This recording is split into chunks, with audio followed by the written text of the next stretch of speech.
दोस्तों नमस्कार। Colonel Ajay, CEO Ajay astro money group, first global astro finance digital channel से आपसे मुखातिब होता हूं। शुक्रवार 25 अक्टूबर सन 2024। दोस्तों लोहा बाजार के बारे में हम करेंगे चर्चा। एमएस इनगट, पुराना लोहा और एमएस बिलिट की आज बाजारों में मिला जुला रुख देखने नजर आ रहा है और कहीं तेजी तो कहीं मंदी। जानिए पूरी जानकारी विस्तार से।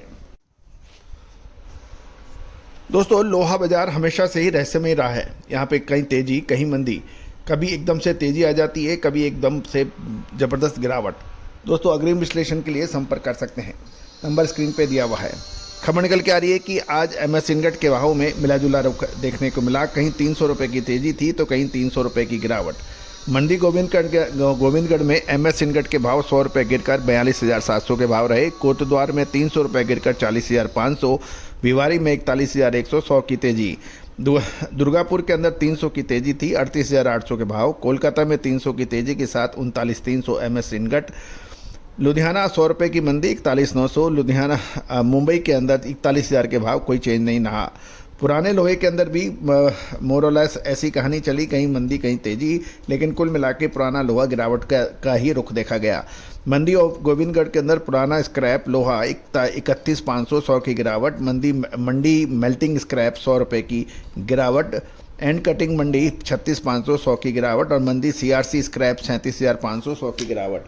कोटद्वार के अंदर 30,500, यहाँ 300 की मंदी थी। जयपुर 32,300, कोई परिवर्तन नहीं। और लुधियाना के अंदर 36,300 पुराना लोहा 100 की गिरावट के साथ रहा।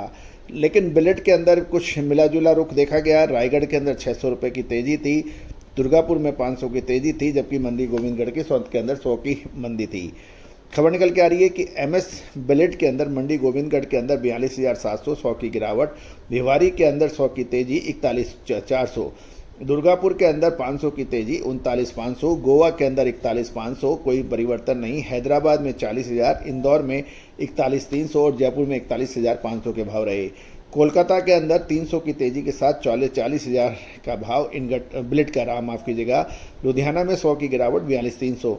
मुंबई के अंदर 41,500 एमएस बिलेट के भाव रहे। कोई भावों में कल के मुकाबले कोई परिवर्तन नहीं रहा। रायगढ़ के अंदर अच्छी तेजी 600 की तेजी रही, 39,400 के भाव थे। रायपुर में 39,700, 200 की तेजी। राउरकेला में 38,500, कोई परिवर्तन नहीं। मुजफ्फरनगर में एमएस बिलेट के भाव 41,800 के रहे, 100 रुपये की तेजी रही।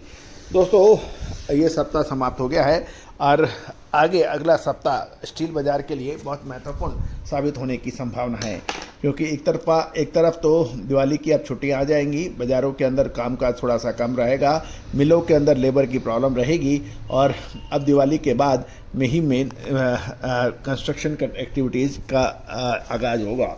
कुल मिलाकर नवंबर महीना स्टील बाज़ार के लिए बहुत महत्वपूर्ण साबित होना ऐसी संभावना है। दोस्तों हमने सभी अपने पेड क्लाइंट्स को नवंबर महीने का अपडेट आगे का दे दिया है। आप भी यदि चाहते हैं कि हम आपको अग्रिम अपडेट दें, दोस्तों तेज़ी आने के बाद तेज़ी और मंदी आने के बाद मंदी से एक फ़ायदा कभी नहीं होगा। फ़ायदा तभी होगा जब आप समय से माल ले लें और समय से माल बेचें।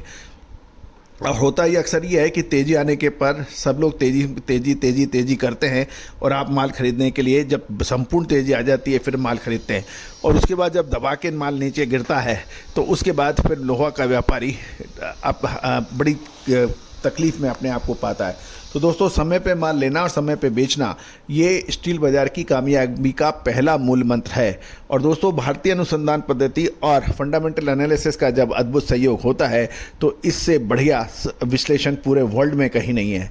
आज north Korea, Japan, China, Hong Kong, Singapore, Australia, यहाँ सभी से स्टील की विशेष रिपोर्ट के लिए सब्सक्राइबर्स हमारे बढ़ रहे हैं। दोस्तों स्टील की एनालिसिस के लिए भारत से एनालिटिकल कभी कोई शीर्ष स्थान पे नहीं रहा, लेकिन अब पूरा विश्व भारत की ओर देख रहा है, क्योंकि जो हमने अग्रिम अनुमान दिए वो काफ़ी हद तक सही साबित हुए, 10 में से 8 बार 9 बार, और ये हाईएस्ट रेट ऑफ एक्यूरेसी है वर्ल्ड लेवल के अंदर मेटल, फेरस और नॉन फेरस मेटल पे। दोस्तों आप इंतजार किस बात का कर रहे हैं? आप संपर्क करें। यदि आप मिलर्स हैं, स्टॉकिस्ट हैं, होलसेलर्स हैं या प्लांट होल्डर हैं तो आपके लिए ये विशेष रिसर्च रिपोर्ट फ़ायदेमंद साबित हो सकती है। All the very best, good luck, happy trading.